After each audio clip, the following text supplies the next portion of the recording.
বসিয়ে দিয়েছি, গরম হয়ে গেছে কড়াই। এবার আমি দিয়ে দেবো সর্ষের তেল।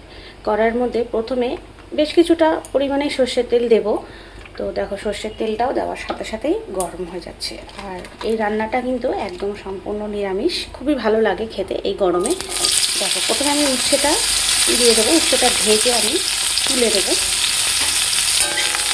রান্নাটা বলতে পারো তেতোরই রেসিপি একটা, কিন্তু খেতে এই গরমে ভীষণ ভালো লাগে। এগুলো এরকম হালকা হালকা ভাজা হয়েছে, হালকা হালকা ভাজা করে না যখন হয়ে যাবে এরকম, তারপরে আমি লবণ দিয়ে দেবো। উচ্ছেগুলো আগে ভেজে কিন্তু তুলে নিতে হবে। আর একটু ভেজে নেবো লবণ দিয়ে, একটু লাল লাল করে ভেজে নেবো। ভাজা হয়ে গেছে, এবার আমি উচ্ছেগুলো তুলে নেবো। কিন্তু রান্নাটা তো অনেক সময় অনেক বেশি তেতো হয়ে গেলে সেই খাবার অনেকেই খেতে পারে না। আরও একটু তেল দিয়ে দিলাম। এবার একটু কালো জিরে দিলাম। কালো জিরাটা যেই একটু ভাজা ভাজা হবে, এবার আলু দিয়ে আলু আর সজনে ডাঁটাগুলো একসাথে ভেজে। দেখো আলু আর সজনে ডাঁটাগুলো ঠিক এরকম ভাজা ভাজা হবে। তারপরে এর ওপরও দিয়ে দেবো লবণ,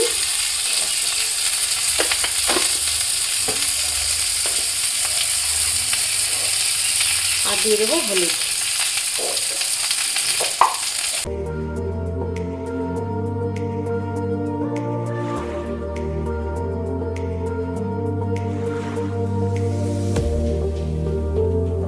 এবার এর মধ্যে দেখো লবণ আর হলুদ দিয়ে একটু ভেজে নিয়েছি। এবার আমি শিলনোড়ায় বাটা সর্ষে বাটা আর কাঁচা লঙ্কা বাটা আমি শিলনোড়াতে বেটে নিয়েছি। এই মশলাটা এবার এর মধ্যে দিয়ে দেবো। এই মশলাটা দিয়ে কিন্তু হালকা কষিয়ে নেবো। সর্ষে বাটা তাই তেতো হয়ে যাওয়ার সুযোগ থাকে বেশি। আর উচ্ছেগুলো এবার দিয়ে দেবো।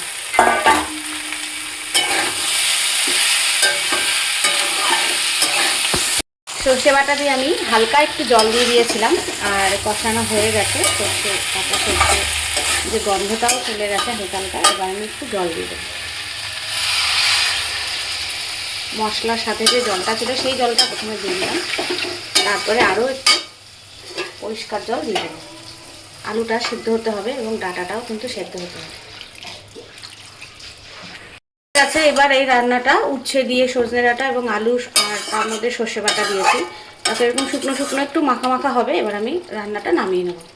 দেখো এরকম শুকনো শুকনো একদম মাখা মাখা কিন্তু রান্নাটা হবে একদম। আর দারুণ খেতে লাগে এই গরমে, ভীষণ ভালো লাগে। এবার আমি রান্নাটা তুলে নেব।